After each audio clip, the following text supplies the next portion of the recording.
Hey, what's going on everybody? In this video, I'm going to do a quick review of the Swanson Speedlight Speed Square. So this particular Speedlight level Speed Square is the 8-inch one, and it is the lightweight version of the Swanson Speed Square.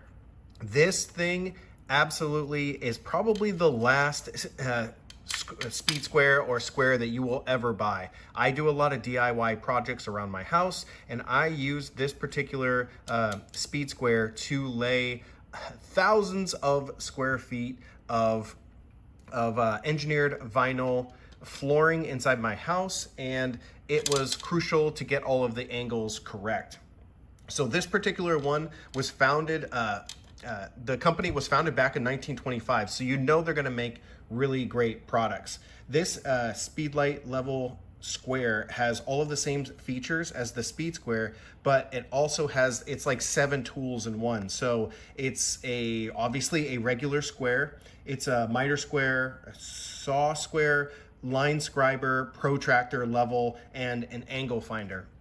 And obviously it's got this nice, angle on here where you can use it this way or you can use it this way, right? So two surfaces, you can use it.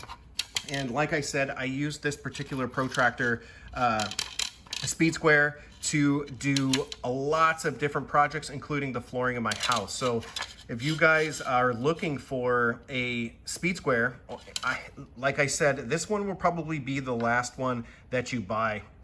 It's made out of a very durable plastic. I've had it for the last, I think, 2 years now, and I've used it over and over again for lots of different projects, and I've really liked it.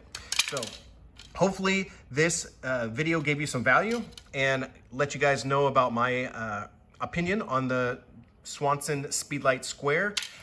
Like all videos, I hope you guys got value, and I'll see you guys on the next one. Bye for now.